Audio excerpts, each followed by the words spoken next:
Halo teman-teman semua, pada kesempatan kali ini aku lagi jalan-jalan di pegunungan ya. Ini pegunungan, dan selama jalan-jalan di pegunungan itu aku memikirkan sebuah argumen bagus untuk eksistensi jiwa. Argumen ini saya dapatkan setelah saya membaca tulisan-tulisannya Michael Hammer, itulah. Plus setelah saya juga menonton video-video lekturnya dan debatnya dia. Plus setelah saya merefleksikan sendiri selama saya berjalan kaki di pegunungan ini, saya tidak perlu sebut pegunungan di mana, saya akhirnya berhasil merumuskan premis per premis dari untuk eksistensi keberadaan jiwa ini.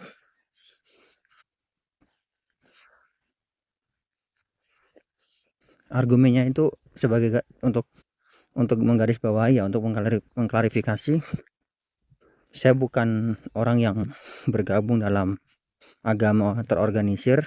Saya terkategori sebagai non-religious affiliate atau orang yang tidak religius. Saya seorang agnostik. Teman-teman pasti sudah banyak yang tahu bahwa saya seorang agnostik. Artinya saya menunda membuat keputusan terkait apakah Tuhan itu ada atau tidak. Mungkin Tuhan ada, mungkin Tuhan tidak ada. Mana yang benar, saya belum mengambil sebuah keputusan. Jadi argumen saya ini tidak ada hubungannya dengan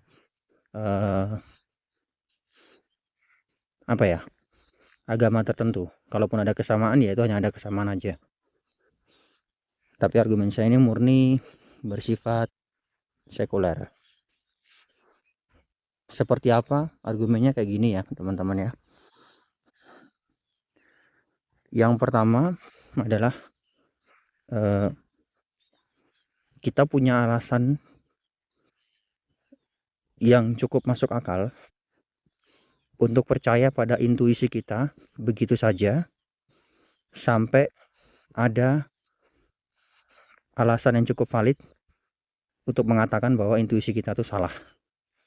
Jadi kita punya alasan kita punya alasan yang cukup masuk akal untuk percaya pada intuisi kita, sampai ada alasan yang untuk mengatakan sebaliknya, bahwa intuisi kita salah. Itu premis satunya atau proposisi satu. Proposisi keduanya, kita secara intuisi percaya bahwa kita hari ini, kita kemarin, dan kita esok nanti, atau kita yang sekarang, kita yang tadi, dan kita yang nanti, itu adalah pribadi yang sama, bukan pribadi yang berbeda. Itu. Maka proposisi ketiganya, yang merupakan konklusi dari premis pertama dan premis kedua, adalah bahwa kita dibenarkan untuk mengatakan bahwa kita adalah pribadi yang sama, yang tidak berubah dari yang pribadi yang tadi, yang sekarang, dan yang akan datang. Kita pribadi yang tidak berubah. Kemudian argumen yang keempat adalah pribadi yang tidak berubah dari waktu ke waktu itu adalah jiwa. Nah, maka kesimpulannya yang terakhir, konklusinya yang terakhir, yang poin nomor 5, ada jiwa. Kita semua memiliki jiwa yang tidak berubah dari waktu ke waktu. Nah, sekarang justifikasi untuk premis per premisnya atau proposisi per proposisinya. Baik, premis 1 Tadi kan kita punya alasan yang cukup masuk akal untuk percaya pada intuisi moral kita, sampai ada alasan untuk mengatakan yang sebaliknya. Justifikasinya apa? Begini, kita ambil contoh mata. Mata itu bisa nggak kita percaya pada mata kita? Jawabannya bisa. Kita bisa percaya pada mata kita secara prima facie, ya, tanpa perlu alasan yang jelas. Kita bisa begitu saja secara prima facie percaya pada mata kita, sampai ada alasan yang cukup valid untuk mengatakan yang sebaliknya, bahwa mata kita itu salah. Sebagai contoh, kalau saya lagi jalan ya, kayak di pegunungan ini kan, saya lagi jalan di pegunungan nih, terus di depan saya ada jurang. Saya melihat itu dengan mata saya, ya. Maka saya punya alasan yang cukup masuk akal secara prima facie untuk percaya pada mata saya bahwa di depan saya itu ada jurang, dan karena itu saya harus mencari jalan lain. Justru adalah hal yang konyol kalau saya kemudian melihat ada jurang depan mata saya, tapi saya tetap terobos. Terkecuali ada alasan yang masuk akal untuk mengatakan sebaliknya, bahwa mata saya itu salah, bahwa di depan itu tidak ada jurang, bahwa jurang itu hanyalah ilusi saja, fata morgana atau apapun itu, intinya mata saya keliru. Selama tidak ada alasan yang masuk akal atau valid untuk mengatakan bahwa mata saya ini salah, maka saya akan tetap meyakini bahwa di depan saya itu ada jurang dan saya harus mencari jalan lain. Nah, sama dengan intuisi kita. Intuisi kita itu tuh dapat kita andalkan secara prima facie, tanpa perlu alasan yang lebih lanjut.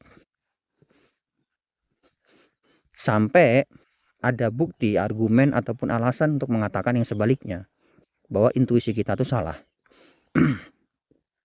Selama belum ada alasan yang cukup valid untuk mengatakan intuisi kita itu salah, maka hal yang dibenarkan untuk percaya pada intuisi kita. Itu yang pertama, justifikasi untuk premis 1. Justifikasi untuk premis kedua, tadi kan premis kedua adalah secara intuisi kita percaya bahwa kita ini adalah pribadi yang sama dari waktu ke waktu. Kemarin, hari ini, besok, tadi, saat, sekarang, dan nanti, itu pribadi yang sama. Justifikasinya apa? Begini, saya kasih sebuah analogi, gambaran. Bayangkan suatu hari ada orang yang minjem uang ke teman-teman, ya, terus dibuatlah kesepakatan, jatuh temponya untuk teman-teman bisa menagih itu adalah 30 hari setelah hari pinjam itu. Jadi katakanlah dia pinjamnya sekarang, tapi 30 hari kemudian dari sekarang baru teman-teman jatuh tempo untuk menagih dia gitu. Nah, katakanlah setelah teman-teman meminjamkan uang kepadanya, ya, terus habis itu setelah teman-teman meminjamkan uang kepadanya, terus habis itu pas jatuh tempo, teman-teman datang tuh 30 hari kemudian, teman-teman datang sesuai dengan kesepakatan kan, datang kemudian mengatakan untuk menagih utang yang dia miliki pada teman-teman gitu. Terus orang yang minjem uang ke teman-teman ini bilang gini, oh maaf, saya ini adalah kumpulan tubuh dan pikiran yang selalu berubah-ubah, ya, tidak tetap, selalu berubah-ubah. Artinya saya yang sekarang, yang 30 hari setelah minjam uang, itu berbeda dengan saya yang tadi, yang kemarin, yang 30 hari sebelumnya, yang saat pinjam uang. Karena itu kalau mau nagih utang, tagihlah kepada saya yang 30 hari yang lalu, bukan saya yang sekarang. Soalnya saya yang sekarang ini sudah berbeda, sudah berubah. Semuanya sudah berubah, sudah pribadi yang berbeda. Terus teman-teman ngambil kayu, teman-teman hantamkan ke kepala orang itu, plak gitu. Habis itu orang itu mengeluh, kenapa kamu memukul saya? Gitu. Terus teman-teman bilang, oh maaf, saya yang tadi mukul kamu dengan saya yang sekarang yang setelah mukul itu pribadi yang berbeda. Jadi maafkan aku udah mukul kamu gitu. Nah, tentu dari cerita itu absurd ya teman-teman ya. Karena kita secara intuisi itu tuh punya hak bukan punya hak ya. Kita secara intuisi terjustifikasi, terbenarkan untuk percaya bahwa orang yang minjam uang pada kita sekarang dan orang yang nanti akan dan bahwa pribadi yang minjam uang pada kita sekarang adalah pribadi yang sama dengan pribadi yang akan kita tagih 30 hari kemudian nanti. Dan secara intuisi juga pribadi yang memukul si orang yang minjam uang itu adalah pribadi yang sama dengan pribadi yang setelah memukul orang yang minjam uang itu. Secara intuisi kita terbenarkan untuk percaya pada hal itu. Sampai ada ya argumen ataupun alasan yang cukup valid untuk mengatakan sebaliknya. Selama belum ada, maka ya kita bisa jalan lurus percaya pada intuisi kita. Itu justifikasi untuk premis keduanya. Jadi premis keduanya kita punya intuisi kita mengatakan bahwa kita terbenarkan untuk percaya bahwa kita itu adalah pribadi yang sama dari waktu ke waktu. Premis, maka konklusinya proposisi ketiga ya, ada pribadi yang sama yang tidak berubah dari waktu ke waktu. Itu mengikut dari premis 1 dan premis kedua. Kalau premis 1 dan premis keduanya itu teman-teman setuju, sepakati, maka dengan sendirinya premis ketiga ini, proposisi ketiga ini yang adalah kesimpulan dari premis ke-1 dan premis kedua itu juga benar dengan sendirinya. Itu justifikasinya. Kemudian yang premis keempat atau proposisi keempat ya, pribadi yang sama dan tidak berubah dari waktu ke waktu, itulah yang disebut sebagai jiwa. Jadi di sini saya mendefinisikan pribadi yang oleh intuisi kita itu tidak berubah dari waktu ke waktu, yang selalu sama dari waktu ke waktu ya. Itu tuh adalah apa yang kita sebut sebagai jiwa. Jadi jiwa adalah pribadi yang tidak berubah dari waktu ke waktu. Itu. Maka proposisi kelima kesimpulannya, jiwa itu ada. Itu teman-teman. Nah, buat teman-teman nih yang mungkin punya keberatan terhadap premis per premis ini, bisa langsung bikin respon untuk kemudian kita mendiskusikannya. Sekian teman-teman semua. Ini pemandangan alamnya bagus sekali teman-teman di pegunungan ini nih.